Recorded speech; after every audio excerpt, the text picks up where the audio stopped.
जय श्री कृष्ण। राधे राधे। श्रीमद्भागवत तृतीय स्कंद अथ पंचविंशोऽध्याय। देवहूति का प्रश्न तथा भगवान कपिल द्वारा भक्ति योग की महिमा का वर्णन।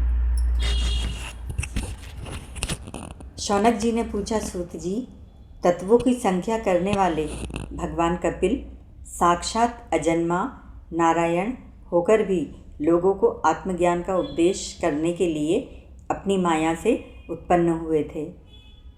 मैंने भगवान के बहुत से चरित्र सुने हैं, तथापि इन योगी प्रवर पुरुष श्रेष्ठ कपिल जी की कीर्ति को सुनते सुनते मेरी इंद्रियां तृप्त नहीं हो रही। सर्वथा स्वतंत्र श्रीहरि अपनी योग माया द्वारा भक्तों की इच्छा के अनुसार शरीर धारण करके जो जो लीलाएं करते हैं वे सभी कीर्तन करने योग्य हैं।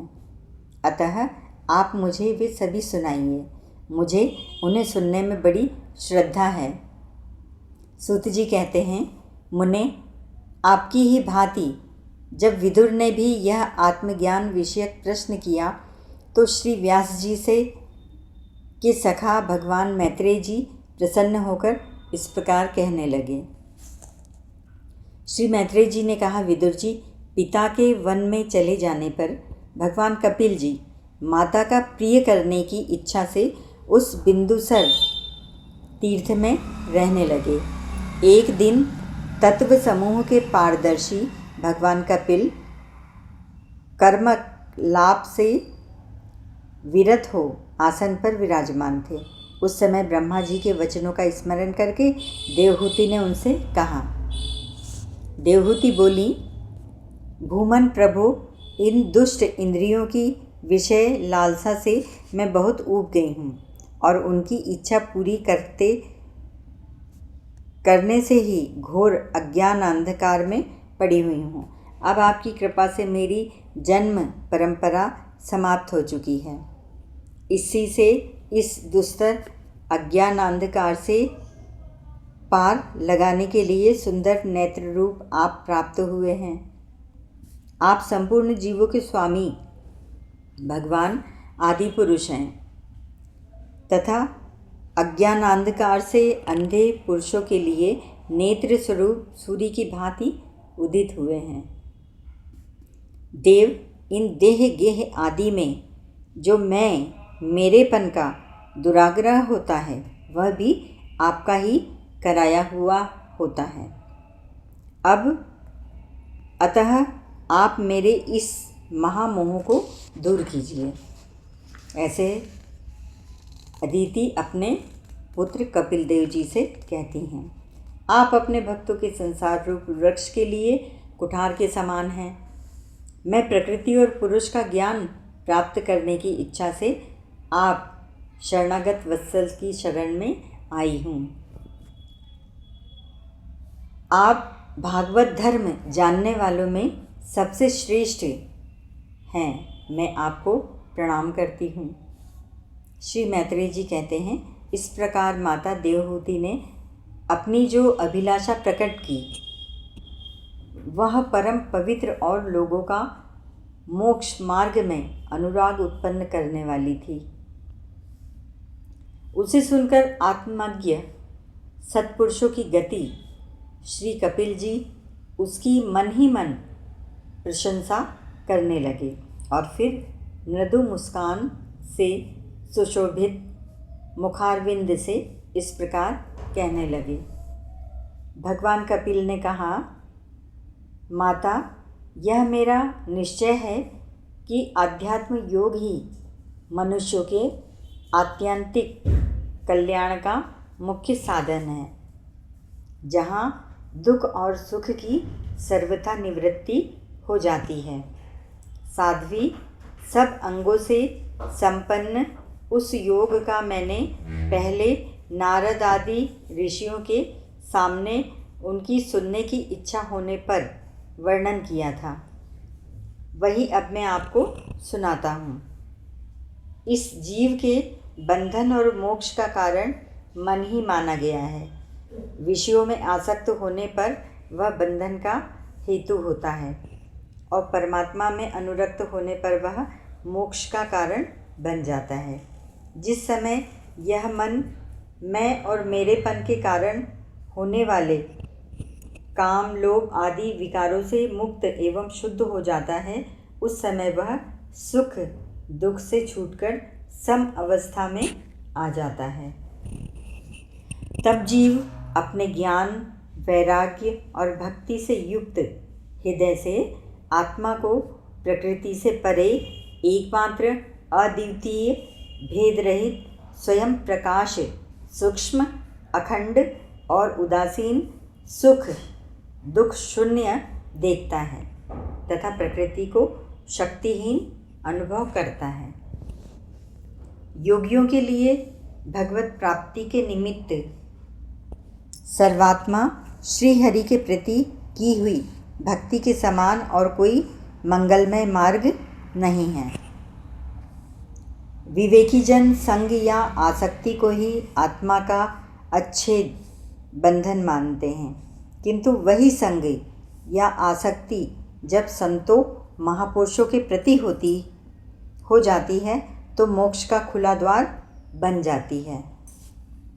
जो लोग सहनशील, दयालु, समस्त देहधारियों के अकारण हेतु किसी के प्रति भी शत्रुभाव न रखने वाले, शांत सरल स्वभाव, सत्पुरुषों का सम्मान करने वाले होते हैं, जो मुझ में अनन्य भाव से सुदृढ़ प्रेम करते हैं, मेरे लिए संपूर्ण कर्म तथा अपने सगे संबंधियों को भी त्याग देते हैं और मेरे परायण रहकर मेरी पवित्र कथाओं का श्रवण कीर्तन करते हैं तथा मुझ में ही चित्त लगाए रहते हैं। उन भक्तों को संसार के तरह तरह के ताप कोई नष्ट कष्ट नहीं पहुंचाते हैं। साध्वी ऐसे ऐसे सर्वसंग परित्यागी महापुरुष ही साधु होते हैं। तुम्हें उन्हीं के संग की इच्छा करनी चाहिए, क्योंकि वे आसक्ति से उत्पन्न सभी दोषों को हर लेने वाले होते हैं। सत्पुरुषों के समागम से मेरे पराक्रमों का यथार्थ ज्ञान कराने वाली तथा हृदय और कानों को प्रिय लगने वाली कथाएं होती हैं। उनका सेवन करने से शीघ्र ही मोक्ष मार्ग में श्रद्धा, प्रेम और भक्ति का क्रमशः विकास होता है। फिर मेरी सृष्टि आदि लीलाओं का चिंतन करने से प्राप्त हुई भक्ति के द्वारा लौकिक एवं पारलौकिक सुखों में वैराग्य हो जाने पर मनुष्य सावधानतापूर्वक योग के भक्ति प्रधान सरल उपायों से समाहित होकर मनोनिग्रह के लिए यत्न करेगा। इस प्रकार प्रकृति के गुणों से उत्पन्न हुए शब्द आदि विषयों का त्याग करने से, वैराग्य युक्त ज्ञान से, योग से और मेरे प्रति की हुई सुदृढ़ भक्ति से मनुष्य मुझ अपने अंतरात्मा को इस देह में ही प्राप्त कर लेता है।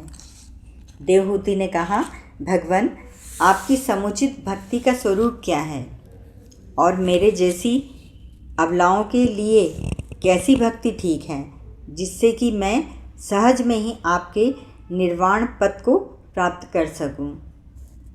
निर्वाण स्वरूप प्रभु, जिसके द्वारा तत्वज्ञान होता है और जो लक्ष्य को बेधने वाले बाण के समान भगवान की प्राप्ति कराने वाला है, वह आपका कहा हुआ योग कैसा है और उसके कितने अंग हैं।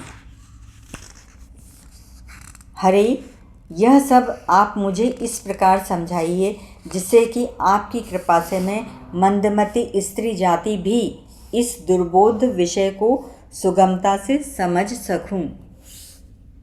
श्री मैत्रेय जी कहते हैं, विदुर जी, जिसके शरीर से उन्होंने स्वयं जन्म लिया था, उस अपनी माता का ऐसा अभिप्राय जानकर कपिल जी के हृदय में स्नेह उमड़ आया और उन्होंने प्रकृति आदि तत्वों का निरूपण करने वाले शास्त्र का, जिसे सांख्य कहते हैं, उपदेश किया। साथ ही भक्ति विस्तार एवं योग का भी वर्णन किया। श्री भगवान ने कहा, माता, जिसका चित्त एकमात्र भगवान में ही लग गया है, ऐसे मनुष्य की वेद विहित कर्मों में लगी हुई तथा विषयों का ज्ञान कराने वाली इंद्रियों की जो सत्व मूर्ति श्री हरि के प्रति स्वाभाविकी प्रवृत्ति है, वही भगवान की अहेतुकी भक्ति है। यह मुक्ति से भी बढ़कर है, क्योंकि जठरानल जिस प्रकार खाए हुए अन्न को पचाता है, उसी प्रकार यह भी कर्म संसार के भंडार रूप लिंग शरीर को तत्काल भस्म कर देती है। मेरी चरण सेवा में प्रीति रखने वाले और मेरी ही प्रसन्नता के लिए समस्त कार्य करने वाले कितने ही बड़भागी भक्त, जो एक दूसरे से मिलकर प्रेम पूर्वक मेरे ही पराक्रमों की चर्चा किया करते हैं, मेरे साथ एक ही भाव की भी इच्छा नहीं करते। माँ, वे साधुजन अरुण नयन एवं मनोहर मुखारविंद से युक्त मेरे परम सुंदर और वरदायक दिव्य रूपों की झांकी करते हैं और उनके साथ सप्रेम संभाषण भी करते हैं, जिसके लिए बड़े बड़े तपस्वी भी ललायित रहते हैं। दर्शनीय अंग प्रत्यंग, उदार हास, विलास, मनोहर चितवन और सुमधुर वाणी से युक्त मेरे उन रूपों की माधुरी में उनका मन और इंद्रियां फंस जाती हैं। ऐसी मेरी भक्ति न चाहने पर भी उन्हें परम पद की प्राप्ति करा देती है। अविद्या की निवृत्ति हो जाने पर यद्यपि वे मुझ मायापति के सत्व आदि लोकों की भोग संपत्ति भक्ति की प्रवृत्ति के पश्चात स्वयं प्राप्त होने वाली अष्ट सिद्धि अथवा वैकुंठ लोक के भगवदीय ऐश्वर्य की भी इच्छा नहीं करते, तथापि मेरे धाम में पहुँचने पर उन्हें ये सब विभूतियाँ स्वयं ही प्राप्त हो जाती हैं, जिनका एकमात्र मैं ही प्रिय आत्मा, पुत्र, मित्र, गुरु, सुहद और इष्टदेव हूँ। वे मेरे ही आश्रय में रहने वाले भक्तजन शांति में वैकुंठ धाम में पहुंचकर किसी प्रकार भी इन दिव्य भोगों से रहित नहीं होते और न ही उन्हें मेरा कालचक्र ही ग्रस सकता है। माताजी, जो लोग इहलोक परलोक एवं इन दोनों लोकों में साथ जाने वाले वासनामय लिंग देह को तथा शरीर से संबंध रखने वाले जो धन, पशु एवं ग्रह आदि पदार्थ हैं, उन सबको और अन्यान्य संग्रहों को भी छोड़कर अनन्य भक्ति से सब प्रकार मेरा ही भजन करते हैं, उन्हें मैं मृत्यु रूप संसार सागर से पार करा देता हूँ। मैं साक्षात भगवान हूँ, प्रकृति और पुरुष का भी प्रभु हूँ तथा समस्त प्राणियों का आत्मा हूँ। मेरे सिवा और किसी का आश्रय लेने से मृत्यु रूप महाभय से छुटकारा नहीं मिल सकता। मेरे भय से यह वायु चलती है, मेरे भय से सूर्य तपता है, मेरे भय से इंद्र वर्षा करता है, अग्नि जलाती है तथा मेरे ही भय से मृत्यु अपने कार्य में प्रवृत्त होता है। योगी जन ज्ञान वैराग्य युक्त भक्ति योग के द्वारा शांति प्राप्त करने के लिए मेरे निर्भय चरण कमलों का आश्रय लेते हैं। संसार में मनुष्य के लिए सबसे बड़ी कल्याण प्राप्ति यही है कि उसका चित्त तीव्र भक्ति योग के द्वारा मुझ में लगकर स्थिर हो जाए। इति श्रीमद्भागवते महापुराणे परमहंसायां संहितायां तृतीय स्कंधे कपिले योपाख्याने पंचविंशोऽध्यायः। हरि ओं तत्सत्।